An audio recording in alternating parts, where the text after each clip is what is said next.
자, 보자. 독서론부터 봅시다. 1페이지.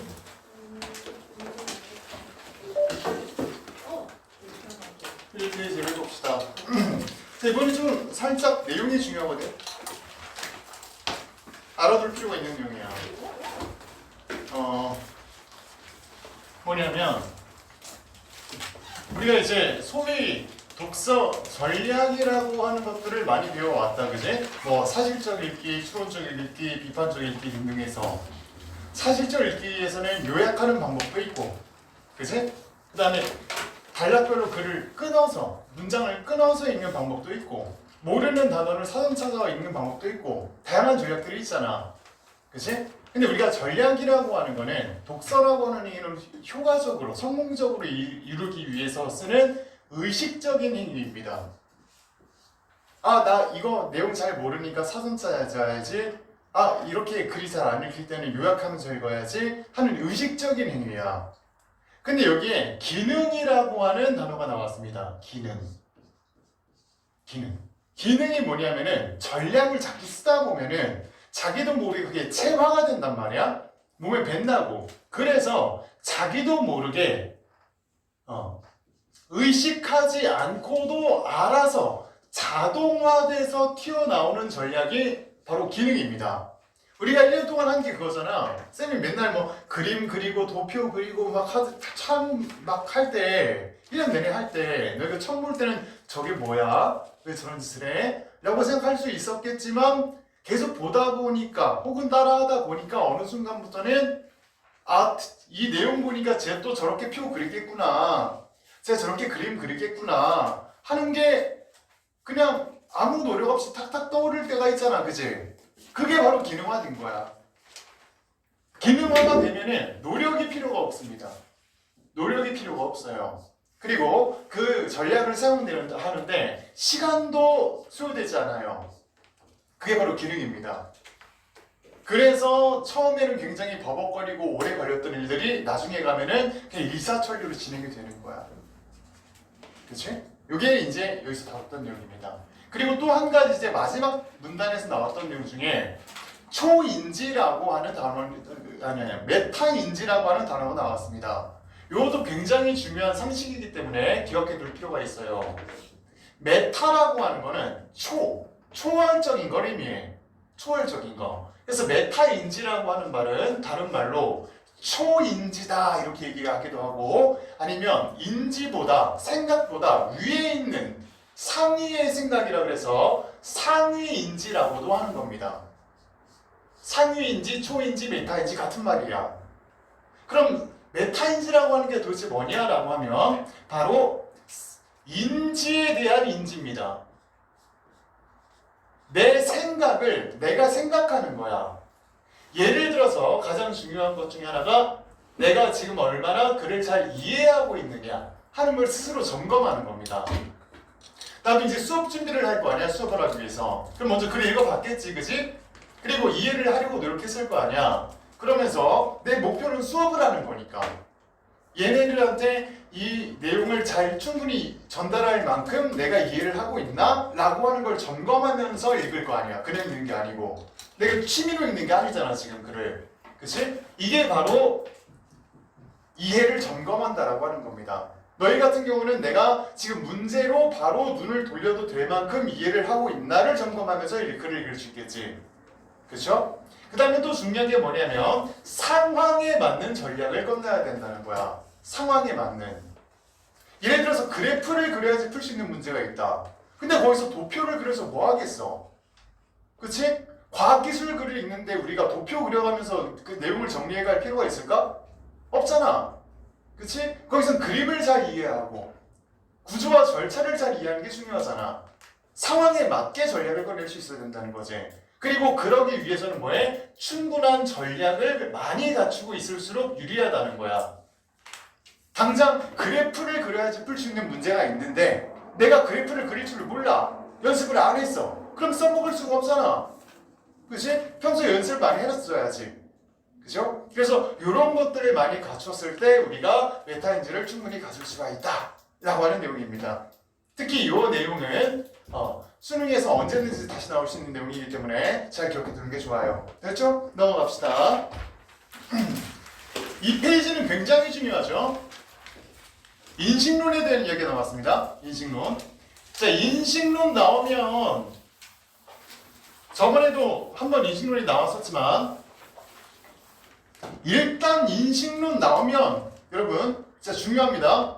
묻지도 따지지도 말고 일단 이거부터 받고 시작하세요. 기본이 이겁니다. 누군가가 무언가를 인지한다. 인식한다. 알겠죠? 굉장히 중요해. 아니 나는 굳이 그거 안 그려도 충분히 네가 하려고 하는 얘기 떠오르겠는데 알겠는데 일단 그려줘. 이유가 있어서 그래. 이유가 있어서 그래요. 잘 봐. 잘 봐. 뭐 무슨 뜻인지 잘 봐요. 자, 글을 봅시다. 인식론에서 지식은 정당화된 참인 믿음으로 정의된다. 내 앞에 의자가 있다와 같은 명제에 대한 믿음. 일단 얘는 명제야. 그치? 명제를 믿습니다. 명제에 대한 믿음이 지식이 되려면 그 명제가 참이어야 하고, 요게 조건이네. 이 하나의 명제가 지식이 되기 위해서는 뭐가 필요하냐? 일단 얘가 참이어야 됩니다. 거짓이면 안 돼. 그치? 요게 첫 번째 조건. 그 다음에 그 믿음이 적절한 근거에 의해 정당화됨으로써 인식적 정당성을 가져야 한다는 것이다. 그리고 우리는 이 명제를 믿어야 하고, 그렇죠? 그 믿음이 반드시 맹목적인 것이 아니라 합당한 근거에 의해서 뒷받침될 때 지식이라고 할 수 있다. 까지가 수특에 나왔던 내용 그대로입니다. 그치? 처음 보는 거 아니죠 이거? 처음 보는 거 아니지? 자, 그럼 이걸 하는 게 왜 중요하냐? 라고 하면 여기서 문제가 됩니다. 특히 이러한 일상적 믿음은 지각 경험에 의해 직접 정당화된다는 점에서 기초 믿음으로 간주되며 대부분의 지식이 이에 의존한다 라고 했습니다. 근거가 뭐여야 된다고? 경험이어야 된다. 기본 틀은 이거고 지금 여기서 처음에 뭐 던져줬어? 자, 어떤 명제가 지식이 되려면 참여해야 되고 믿어야 되고 근거가 있어야 돼. 근데 그 근거가 뭐야? 경험이야. 를 던져주고 시작했단 말이야. 근데 이 글에서 지금 경험이라는 단어가 몇 번 나오냐고.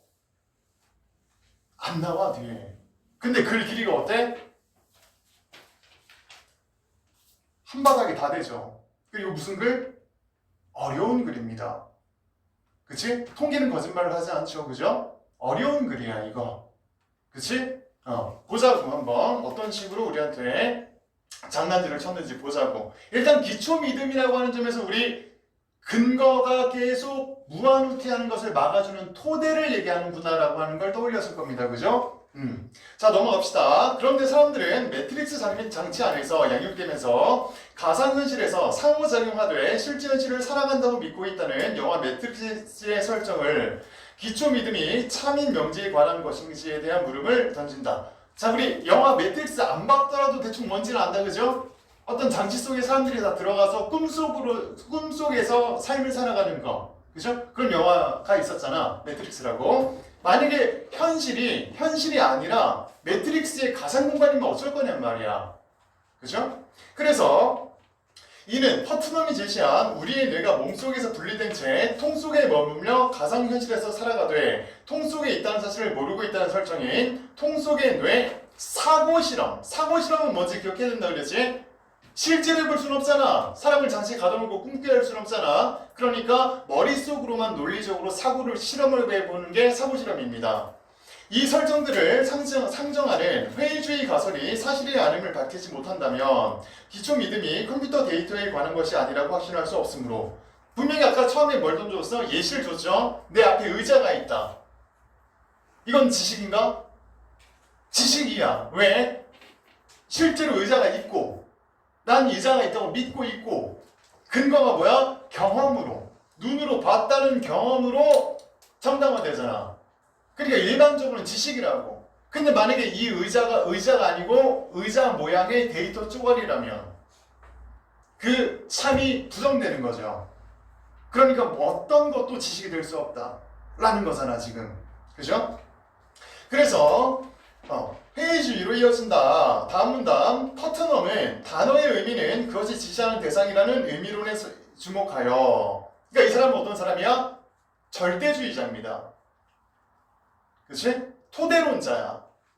내가 의자를 의식했다면 의자는 있는 거야 라고 믿는 겁니다. 그치? 그래서 회의주의를 논박한다. 그에 따르면 사고실험의 설정하에서 뇌나 통이라는 단어는 가상의 이미지를 가리키므로 통 속의 뇌가 나는 통 속의 뇌이다 라고 말할 때 이 문장은 나는 가상의 통 이미지 속의 가상의 뇌 이미지다를 의미한다. 자, 나는 의자를 봤다. 그쵸? 자, 이 문제에서는, 이 글에서는 이게 중요하지 않아. 이게 중요하지 않아요. 만약에 그래서 명제를 가지고 장난을 친다면 P이면 Q인데 Q이면 뭐 A고 not A면 not B고 이런 식으로 계속 장난을 친다면 우리도 이렇게 도식화해서 해줘서 문제를 풀어줘야 됩니다. 알겠죠? 너희가 수학 시간에 배웠던 P이면 not Q이고 뭐 하는 거 있잖아. 그게 이 명제들 간의 관계를 문장으로 설명하면 복잡해지니까 이 기호로 단순화해서 쉽게 풀기 위해서 만든 게 그 수학의 그 단원이거든? 명제 단원이거든? 근데 우리도 그걸 써먹어야 돼요. 알겠지? 만약에 그런 상황이 오면. 근데 지금 나는 의자를 봤다라고 하는 명제가 통 속에 나가. 가상의, 실제가 아닌 가상의 의자를 봤다가 되는 거잖아. 그치? 이렇게 되는 거잖아. 그래서 이 문장은 가상의 통 이미지 속의 가상의 뇌 이미지다를 의미한다. 그런데 여기에서의 나는 실존에는 통 속에 있는 뇌이므로 이는 거짓이다 라고 했습니다. 이거 이해돼? 이거 이해됐어? 이해되니 이게?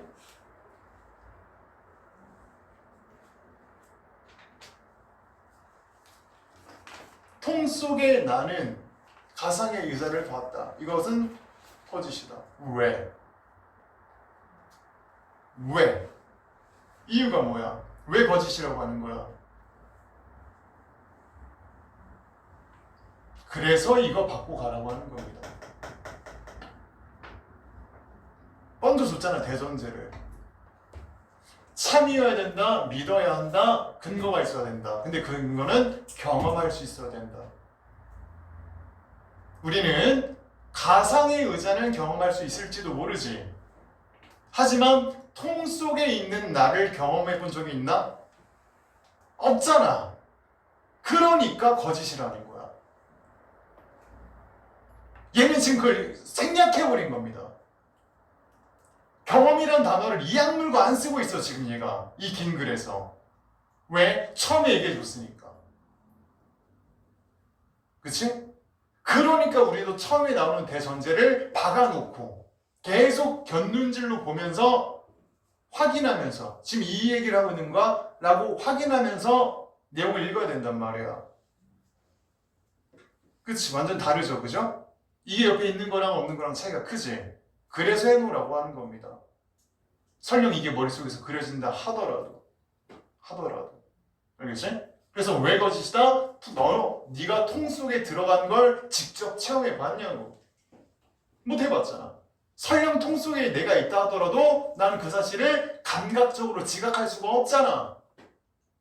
그치? 그러니까 성립이 안 된다는 거야. 전제가 성립이 안 하니까. 그죠? 그래서 파투넘은 이를 통해 회의주의 가설이 논리적으로 성립할 수 없다고 주장한다. 다만 차머스는 그러한 논증이 뇌나 통처럼 특정 대상의 의미가 고정되어 있는 단어에만 유효하다고 지적한다.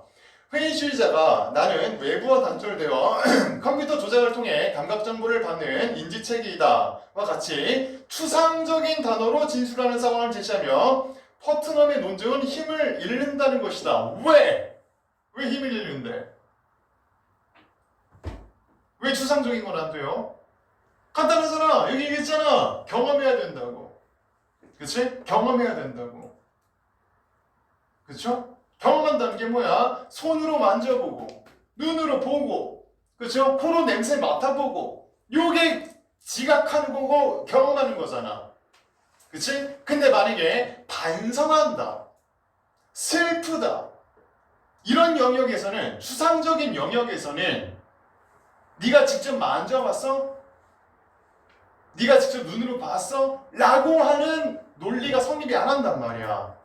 그러니까 이 논리로 설명할 수 있는 영역에 한계가 있다는 걸 밝히고 있는 거지. 그치? 여기서 이악 물고 무슨 단어 얘기 안 하고 있어? 경험. 그렇죠? 그거예요. 그래서 컴퓨터 조작이나 인지체계 등과 같은 단어의 의미는 그것이 지시하는 기능적 역할이므로 통 속의 뇌도 자신에 대해 올바르게 지시할 수 있기 때문이다. 차머스는 회의주의를 제대로 논박하기 위해 있어. 그러니까 차머스는 퍼트넘을 완전히 반박하는 건 아닙니다. 다만 포트넘의 한계를 지적하고 어떻게 그걸 보완해 주려고 하는 거야. 그치? 야, 그거 그렇게 반박하는 거 아니야. 내가 제대로 반박해 줄게 라고 하는 거죠. 그래서 관점의 전환을 제안한다.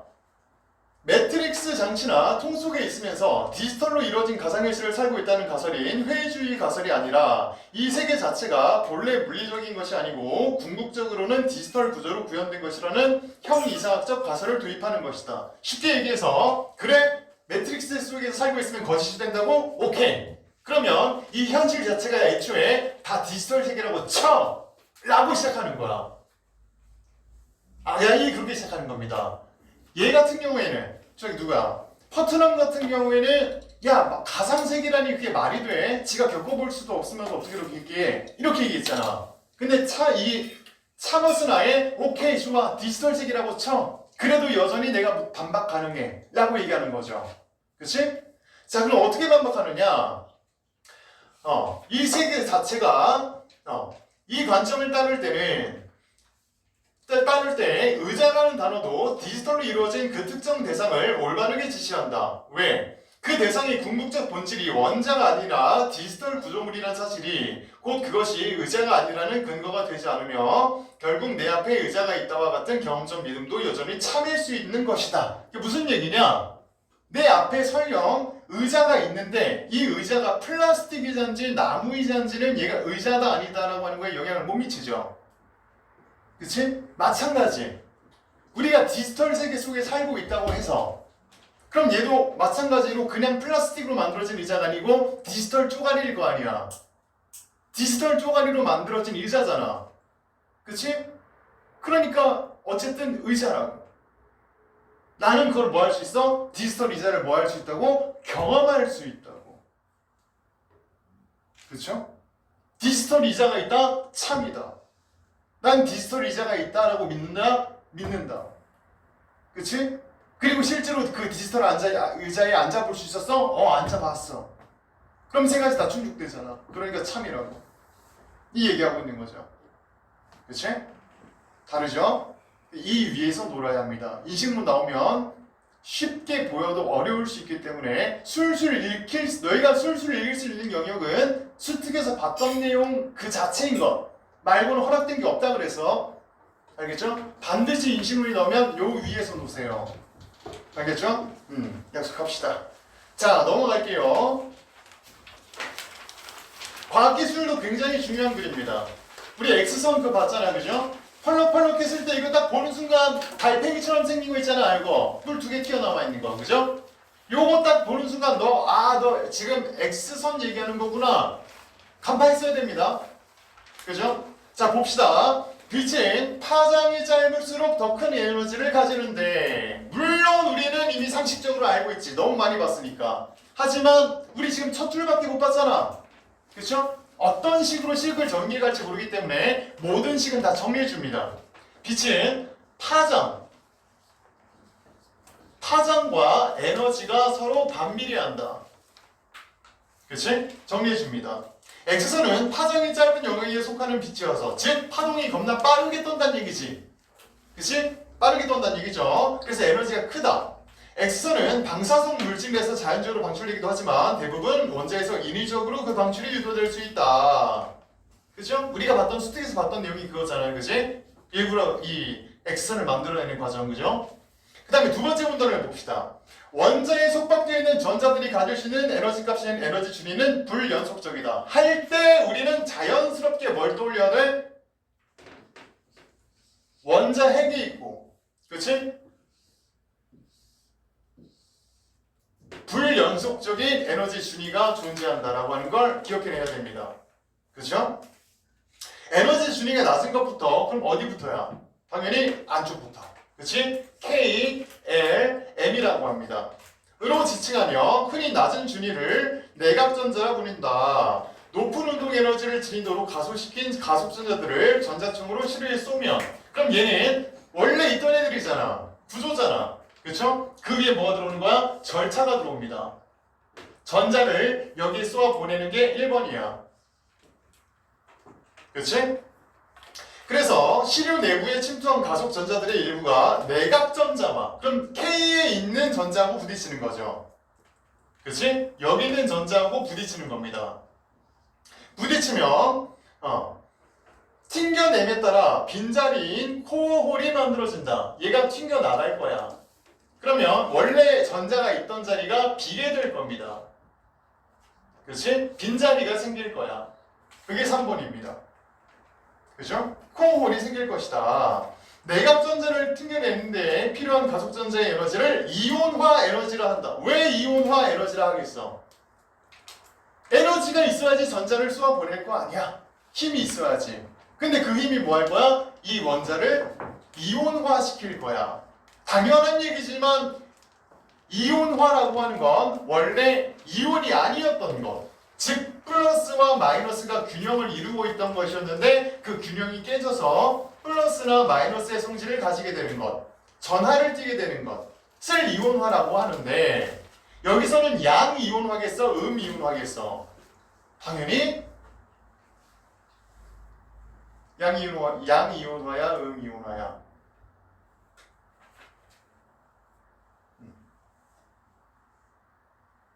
답은 양이야 음이야? 양이야 음이에요. 두 개밖에 없잖아. 뭐야? 양돼 음돼. 그치 양이지. 왜? 전자가 빠졌으니까. 상대적으로 그럼 뭐가 많아져? 플러스가 세지는 거니까. 양이온화가 될 거란 말이야. 그죠? 그래서 코어홀이 생기면 그보다 높은 준위에 있던 전자가 전이하여 이를 메우며 왜? 왜 그래야 되는데? 여기 있던 애가 여기로 쏙 들어온다는 거 아니야? 그치? 왜 그래야 되는데? 우린 상식적으로 알고 있어야 됩니다. 내각전자 이외의 전자들은 어떤 상태라 그래? 들뜬 상태라고 하죠. 그치? 에너지를 많이 가지고 있는 상태. 근데 에너지가 높으면 자연계에서 어떤 물질이 에너지가 높으면 어떻게 된다? 불안정해진다. 그리고 불안정한 건 가만히 놔두면 스스로 어떤 상태로 되려고 해? 안정화되려고 한다. 그치? 그러니까 높은 에너지 있던 애가 안으로 들어오게 된단 말이야. 그럼 전에는 왜 못 들어왔는데? 파울로의 베타 원리 때문에. 그치? 한 궤도에는 2개 이상의 전자가 들어올 수 없다. 라고 하는 파울로의 베타 원리가 연습 문제에 나왔었잖아. 그치? 2개 이상 못 들어갑니다. 그쵸? 근데 빈자리가 생겼으니까 이제 들어갈 수 있게 되니까 들어가게 된 거죠. 그래서 전이하여 이를 메우며 이때 두 준위의 차이만큼의 에너지를 가진 빛의 입자, 즉 광자가 방출됩니다. 근데 높은 에너지에 있던 애가 낮은 에너지로 들어가는 거잖아. 근데 에너지라고 하는 게 그냥 소멸될 수 있었던 거였나? 아니잖아. 다른 에너지로 전환된단 말이야. 그리고 흔히 이때는 뭘로? 빛 에너지로 전환하게 된다. 그래서 여기서 뭐가 나와? 광자가 나온단 말이야. 그치? 빛이 난다 라고 하는 거죠. 그래서 이 광자가 바로 X선을 이루는 광자인 X선 광자로 그 에너지는 치료를 이루고 있는 원자의 종류에 따라 다르다. 왜 그럴까? 당연히 얘가 만약에 천일 수도 있고 구리일 수도 있잖아. 그죠? 천일 때 이 거리가 다르고 구리일 때 이 거리가 또 다르단 말이야. 그러니까 이 에너지 차이가 나니까 빛의 파장도 달라지겠죠. 그치? 그걸 통해서 알아낸단 말이야. 이 물질이 뭔지. 그죠? 그 다음 문단, 방출된 광자들은 실리콘 검출기에 미세한 시간 간격을 두고 입사하여 각각 그곳에 전자 하나와 충돌해 에너지를 모두 전달하고 소멸한다. 에너지를 전달받은 전자는 광전자가 되어 실리콘에 있던 다른 전자들과 연쇄적으로 충돌한다. 그래서 원자에 속박되어 있으면서 에너지 준위가 가장 높은 영역인 원자가 띠에 있던 에너지 준위라는 말이 나왔을 때 떠올랐으면 더 완벽하지만 우리가 최소한 원자가 띠라는 말이 나왔으면 머릿속에 요게 그려져야 한단 말이야. 그치? 그죠? 여기 뭐라 그래? 원자가 띠. 여기 뭐라 그래? 전도띠. 원자가 띠에서 가장 높은 에너지 주인이 있다? 여기죠. 여기 있던 애가 점프해서 여기로 올라간다는 얘기입니다. 그치? 전류가 흐르지 않은 영역, 흐르는 영역. 이렇게 되는 거지. 그치? 그래서 고유한 띠틈만큼의 에너지를 얻으면 속박에서 벗어나는 에너지 준위의 영역인 전도띠로 전이하여 자유전자가 된다라고 했습니다. 우리가 워낙 이 영역이 많이 수특이 나왔으니까 자유전자라는 말도 좀 기억해 둡시다. 지금 얘네들은 아무리 저 원자핵하고 또 멀리 떨어져 있다 해도 여전히 원자핵 주위를 돌고 있잖아. 그치? 요게 원자핵에 속박되어 있는 상태입니다. 이때 얘네들은 전기를 만들어요? 못 만들어요? 당연히 만들지. 스피너스 하면서 만들까? 기억나잖아요. 그치? 미세한 전류가 흐르긴 하잖아. 왜냐면 어쨌든 전자가 움직이는 건 맞으니까. 미세한 전기를 계속 만들고 있긴 한데 튕겨나가면 아예 지 마음대로 막 날아다닐 거란 말이야. 그럼 우리는 자유전자라고 합니다. 그치? 그리고 여기 전도띠에 들어온 애들이 자유전자가 돼요. 에너지 준위가. 에너지의 수준이 전도띠까지 들어오면 자유전자라고 해요. 그러면은 도체는 자유전자가 자유롭게 흐를 수 있는 애들이고 반도체는 자유전자가 흘렀다가 말았다가 하는 애들이고 부도체는 자유전자가 흐를 수 없거나 거의 안 흐르는 애들이 되는 거지. 그렇죠? 이 단어도 좀 기억해 갑시다. 자유전자. 그래서 이렇게 생성되는 자유전자의 수는 광자의 에너지를 띠틈으로 나눈 값에 해당한다라고 했습니다. 이것도 마찬가지. 또 하나의 식입니다. 또 하나의 식이야. 어디 갔어? 어디 갔니? 전자의 수. 자유전자의 수는 광자의 에너지를 띠틈, 여기가 띠틈이죠? 그치? 띠틈으로 나눈 값으로 정한다. 식은 아무리 단순해도 일단 무조건 정리해줍니다. 어떤 식으로든 써먹게 돼 있어요. 문제를 잘 묻는 게 아니라면. 오답 선지를 하나 지우는 데 쓰든지 아니면 얘가 정답을 맞춰주는지 그거는 선지 보면서 확인할 일이고 어쨌든 쓰인다. 알겠죠? 그러면 이제 앞으로 문제를 풀 때 11번 문제를 딱 보고 1번 선지에 계산하는 문제가 나왔네? 그러면 내가 만들어둔 식 중에 어디에 적용할까? 를 한번 쓱 보는 거지. 2번 선지 보고 또 쓱 보는 거지. 어떤 식에 적용되는가.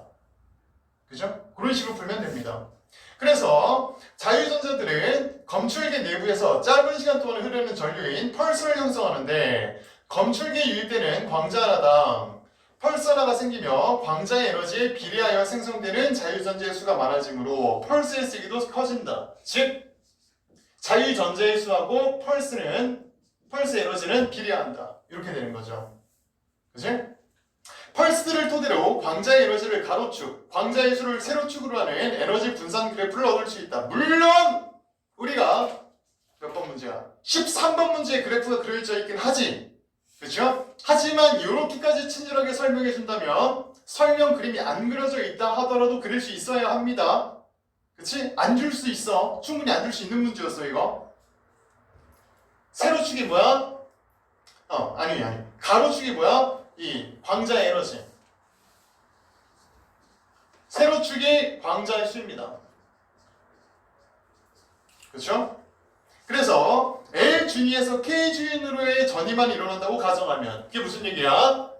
들뜬 상태의 전자, 즉 에너지를 많이 가지고 있는 전자가 에너지를 잃게 되는 과정을 얘기한다는 거죠. 그치? 그것만 가정하면 그래프에는 개별 원자에 대응하는 뾰족한 피크들이 나타나며 그게 바로 이 모습이죠.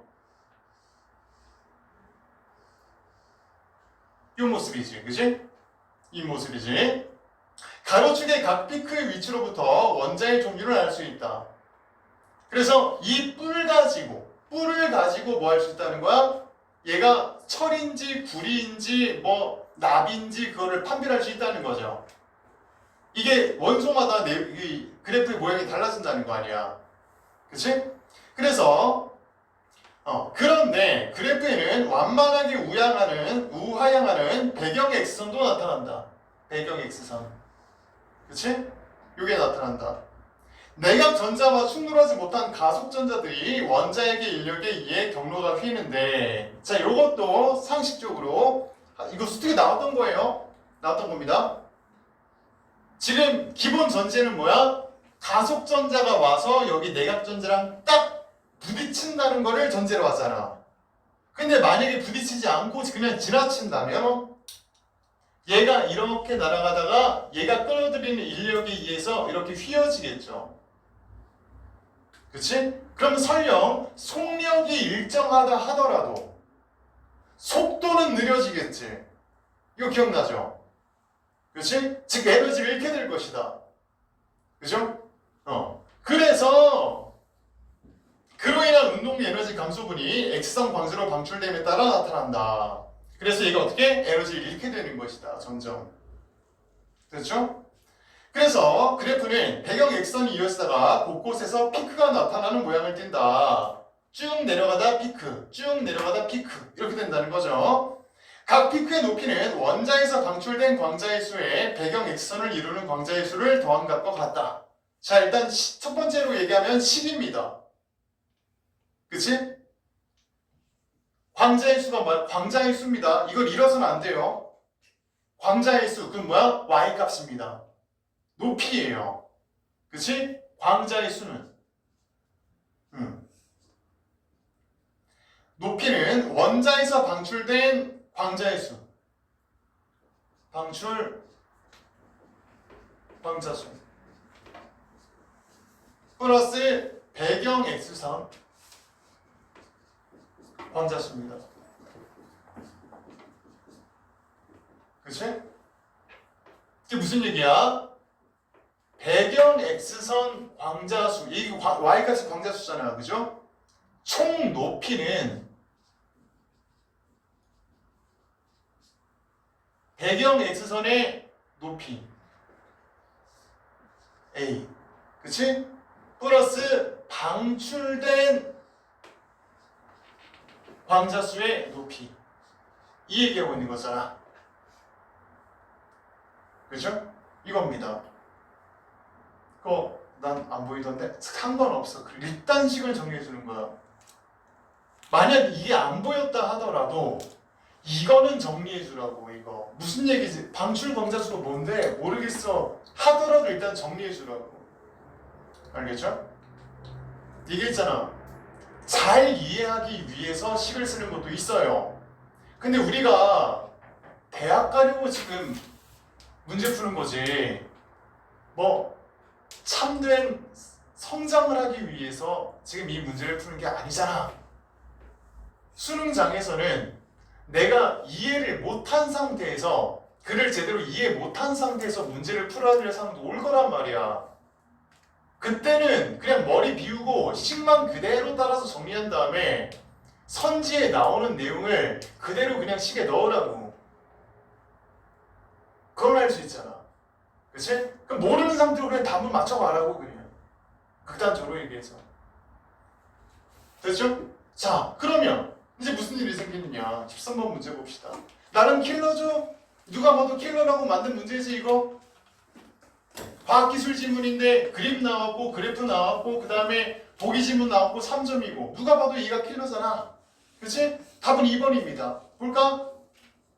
시료에서 차지하는 B의 조성 비율은 전체의 25%를 초과하는 것으로 분석되겠군. 그래? 보자고. 여기가 18이고 여기가 10입니다. 높이가. 광자의 수가 10이야. 단순하게 생각해서 광자의 수가 10개다. 이렇게 생각합시다. 그냥. 광자의 수가 10개다. 근데 어디가? 여기가 6개야. 그치? 여기가 6개야. 전체분의 비율을 물었잖아. 그치? 전체분의 비율을 물었잖아. 10개 중에 얘의 비율이 얼마냐고. 얘는 배경 X는 우하향하죠. 그러면 이 지점은 6보다는 무조건 낮을 거란 말이야. 즉 이 길이는 얘는 무조건 6 미만이고, 그치? 거꾸로 얘기하면 얘는 무조건 4 초과입니다. 그러면 이 전체분의 이 비율은 최소한 10분의 4보다는 높게 되어 있어요. 즉 10분의 2.5보다는 무조건 크다고. 그러니까 2번이 정답인 겁니다. 이게 풀이의 끝이에요. 이 그래프를 이해할 건 말고 상관없습니다. 그냥 더하기 빼기씩 나왔잖아. 그거 정리해주고 거기에 그냥 대입해. 그냥 끝이야 그게. 그치? 그게 끝이라고. 알겠죠? 못할 이유 없어. 아니 나는 킬러는 그렇게까지 맞추고 싶지 않아. 맞춰 그냥. 알겠죠? 남들 다 틀리는 거 너희 맞추라고. 할 수 있어. 많이 해왔잖아. 할 수 있어. 할 수 있어요. 포기하지 마. 넘어갑시다. 문항을 좀 볼게. 혹시나 선생님인데 아직 시간이 있습니다. 아직 한 바퀴 더 돌릴 수 있어. 알겠어요? 한 바퀴 더 돌릴 수 있어. 최소한 아무리 여유롭게 돌려도. 기억 안 났으면 돌리세요. 다시 한 바퀴. 수능 특강. 자, 그 다음에 천수석인데 여기 안 나오나 했는데 되게 마지막에 한번 나와주네. 다행히도.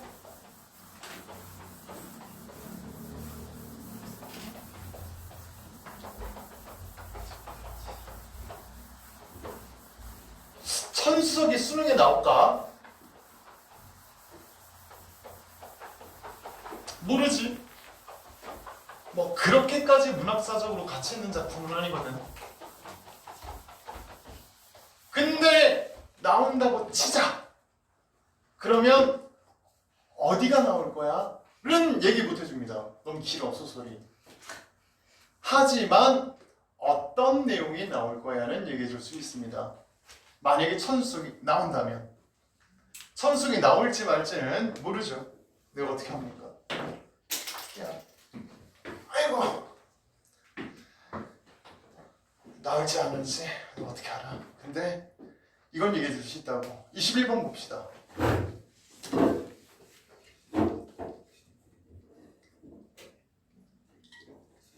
첫 번째 줄만 볼 거야. 보기에 천수석은 악인의 서사를 비중 있게 다룬 작품이다. 작품은 악인을 선한 주인공보다 현실적이고 생동감 있게 그려내며 그 내면과 성격을 제시하는 한편, 이렇게 얘기했거든. 이게 포인트입니다. 천수석을 만약에 내가 수능에서 낸다면 선인보다는 악인의 이야기를 낼 거라고. 그런 작품이에요. 안 낼 거면 천수석을 굳이 낼 이유가 없어. 다른 작품 내지. 자, 가장 기본적인 인물 구조가 이거잖아. 주인공 아빠가 있고, 그치? 그 다음에 그 주인공 아빠의 아내가 둘이죠. 정실 부인이 있고 양씨가 있잖아. 그죠? 정실 부인하고 사이에서 태어난 게 위보형입니다. 주인공이죠. 위보형하고 이제 저기 누구야? 땡큐. 설오경. 설오경하고 결혼하잖아. 근데 양씨가 얘네들을 시샘에서 방해하려고 하는 거 아니야. 그치? 근데 양씨는 그렇게까지 중요한 인물이 아닙니다. 그냥 흔해 빠진 계모형 인물이야. 흔해 빠진 계모형 인물이고, 딱히 이 양씨를 비중 있게 다루기 위해서 이 천수를 낼 이유는 없어요. 여기서 더 중요한 인물은 뭐냐면 양씨의 사주를 받아서 얘네들 어떻게 방해? 유혹해서 방해한다고 했잖아, 그지? 그 유혹하기 위해서 등장하는 인물이 이초해라고 하는 가상의 여인입니다. 얘가 1번 포인트입니다. 이초해가 등장할 것이다.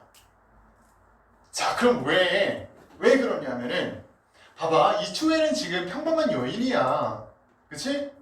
그리고 남의 집안 싸움이잖아. 가정 내 싸움이잖아, 그치? 집안 싸움에 사적으로 괴롭히는 인물입니다. 그렇죠? 사주를 받아서 사적으로 괴롭히는 인물이야. 이보영을 유혹하려고 하지. 바람피게 만들려고 하죠. 그렇지? 자, 근데 두 번째 포인트는 이제 이겁니다. 이 소설의 시대적 배경이 진짜 중요해요. 당나라 말기입니다. 당나라 말기. 당이 멸망하면서 후당이 세워져. 왜 우리도 고구려 백제 신라 있을 때 백제가 멸망하면 깔끔하게 그냥 뚝싹 주저앉은 게 아니죠.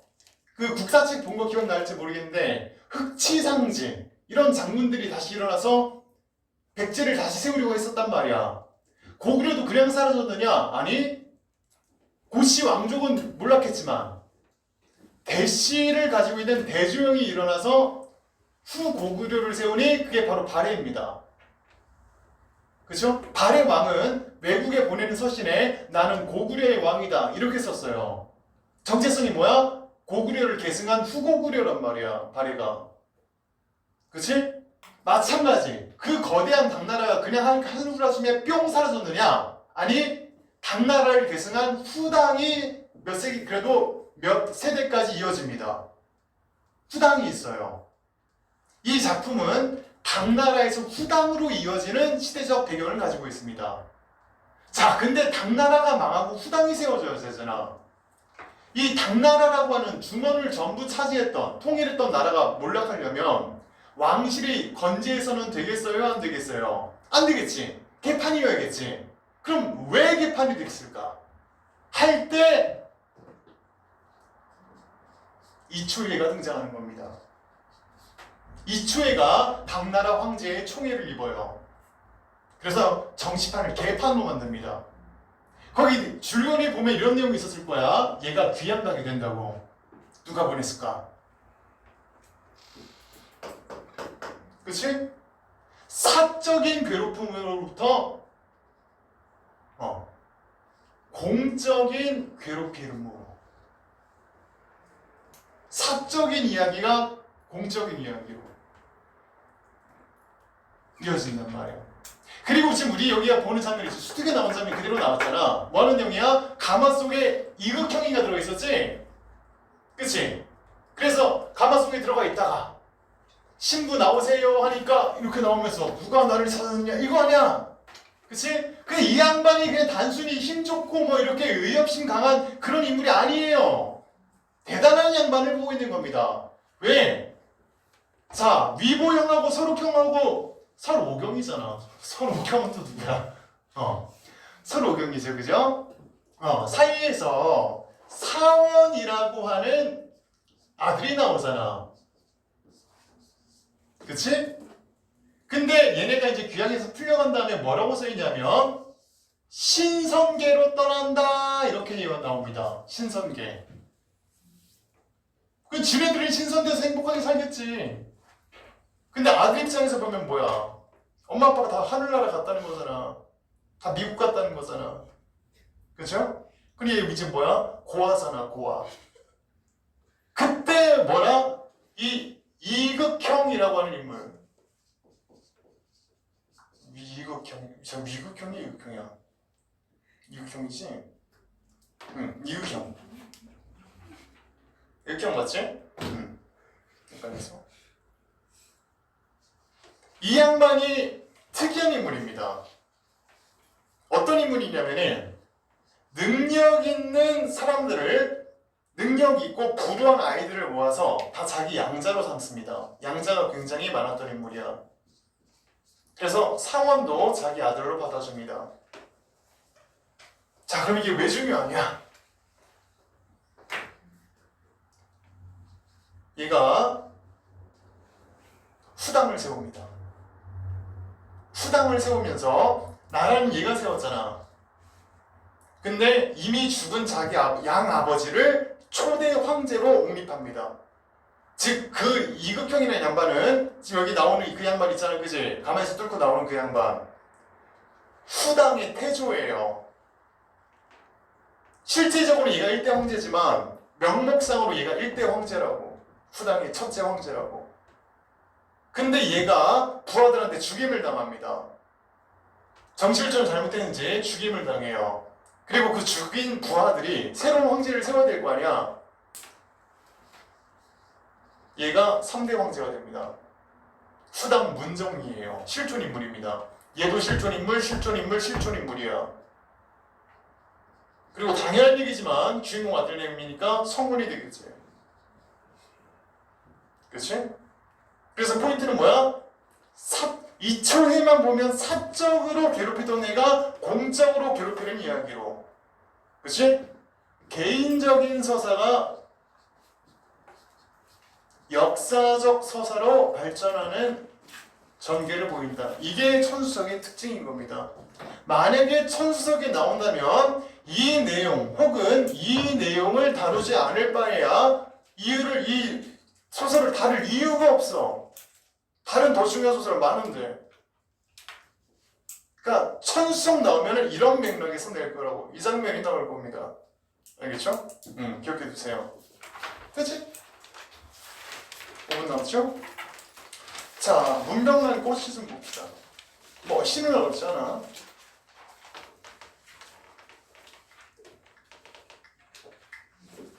자, 마지막으로 한 번만 점검합시다.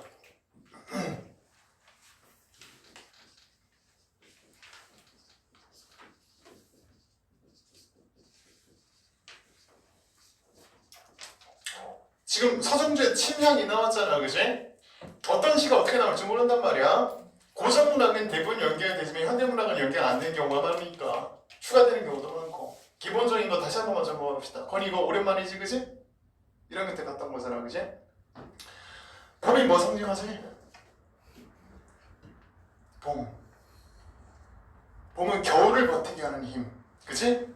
봄이 올 걸 알기 때문에 포기하지 않는다. 희망을 상징합니다. 그죠? 봄은 멈춰있던 모든 것들을 움직이기 시작하는 계절. 그죠? 생명력을 상징합니다. 그죠? 봄은 꽃이 피는 계절. 사랑의 계절입니다. 삐꼬리가 날아다니는 계절이죠. 삐꼬리 절대 혼자 날지 않습니다. 쌍쌍이들 날지, 그지? 그리고 봄은 꽃이 피는 계절이기도 하지만 꽃이 지는 계절이기도 하다. 애산감의 계절입니다. 맞죠? 여름은 뭐하는 계절이야? 풋빛 몸부림치는 계절입니다. 가장 생명력이 넘치는 계절이에요. 시작이 이렇게 되죠. 가을날. 그죠? 가을날. 그럼 이 시의 주제는 가을이야. 그죠? 가을은 뭐하는 계절? 고독함의 계절. 빛나는 외로움. 고독함의 계절입니다. 그치? 고독하면 뭐하게 돼 있어? 성찰하게 돼 있다. 이 시에서 성찰하나? 인생을 성찰하고 있잖아. 그치? 성찰하면 뭐 한다고? 결과적으로 성숙하게 돼 있다고. 그치? 그리고 가을은 풍요의 계절, 결실을 맺는 계절입니다. 먹을 게 많아지죠. 겨울은 박용래의 월훈을 생각하면 됩니다. 죽음을 기다리는 계절이죠. 죽음과 고통의 시간입니다. 인생으로 치면 봄은 소년기, 지금 너희가 봄의 끝에 있죠. 그치? 그 다음에 곧 여름으로 들어갈 거야. 청년기. 얘는 가을이잖아. 중년기. 겨울, 노년기. 이렇게 되죠. 그죠? 그럼 가을날, 천년 만에 우리가 이 시를 처음 봤다 치더라도 가을날 하는 순간에 고독한가? 성찰하나? 성숙에 대해서 얘기하나? 요 정도는 깔고 들어가야 된단 말이야. 그죠? 빈손에 받아든 작은 꽃이 하나입니다. 빈손. 왜 빈손이어야 돼? 성숙은 어디서 나온다? 비움에서 나온다. 봄이랑 여름은 뭐하는 계절? 채우는 계절이야. 너희도 지금 이 순간도 새로운 것들을 채우고 있잖아. 나는 비우면서 살아간다고. 너희들은 이제 대학교 들어가면 또 선배들, 친구들 전화번호를 채우겠지. 나는 어제도 또 누군가의 전화번호를 지웠다고. 비우면서 살아가는 겁니다. 빈손이니까 이제 뭐 할 수 있는 거야? 알을 받을 수가 있는 겁니다. 결실을 맺을 수가 있는 거야. 그 숱한 잎이며 꽃이며 그럼 뭐야? 소년기, 청년기. 그치? 찬란한 빛깔이 사라진 다음 오직 하나의 작은 꽃이 속에 모여든 가을입니다. 빛나는 여름의 오후 젊을 때였죠? 핏빛 꽃들의 몸부림이며 넘쳤던 생명력들. 그치? 뜨거운 노을의 입김이 여물어 하나의 무게로 만져지는 것일까? 공감각이죠? 공감각은 흔들리지 않으려면 그것만 기억하면 돼. 얘가 실제로 뭐하고 있는지만 생각하면 됩니다. 실제로 뭐하고 있을지. 노을을 진짜 받진 않았을 거 아니야. 뭐하겠어? 노을을 보고 있겠지. 그러니까 시각에서 출발하는 겁니다. 그걸 마치 무게로 느꼈다고 했으니까 촉각화된 거고. 알겠죠? 비의 껍질을 모아 불펴버리면 이거 무슨 표현이야? 그치? 추방구죠. 추상적 관념이 구체화죠. 그죠? 갑자기 뜰이 넓어가는 가을날. 왜 넓어지겠어? 뜰이 막 확장해? 아니죠? 뜰을 채웠던 것들을 비웠기 때문에 넓어지는 겁니다. 그렇죠? 비우는 거야. 내 마음 어디에서도 고이 여물어가는 빛나는 외로움. 영탄법이죠? 영탄법이라는 걸 아는 건 중요하지 않습니다. 뭐가 중요해? 영탄법을 언제 써? 효과는 뭐야? 추세가 감소될 때. 그 얘긴즉슨 이 시 내용이 어딘지 뭔지 모르겠어. 도대체 무슨 얘기를 하는 거야? 할 때 영탄법 있으면 거기만 보라고. 그게 주제니까. 그치? 그럼 이 시 뭐야? 주제 뭐야? 1회 1년 그 다음에 사연입니다. 빛나는 외로움이 이 시의 주제야. 그치? 그럼 빛나는 외로움이니까 무슨 표현이야?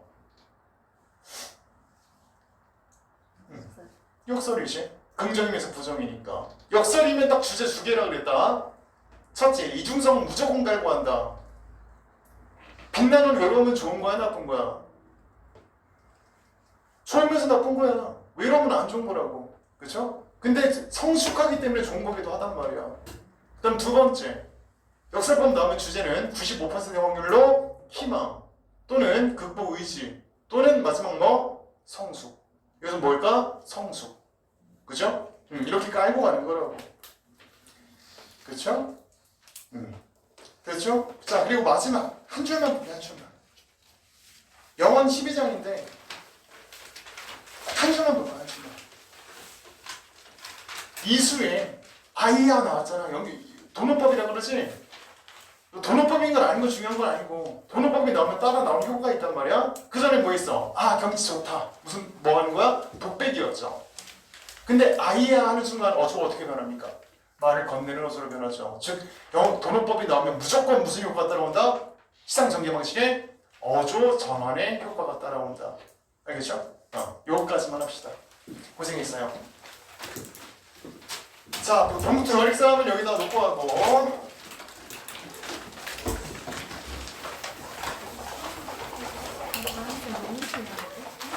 아니 내가 너한테 불만한 게 아니라 내가 오늘 아침에 사진을 보니까 내가 어제 바로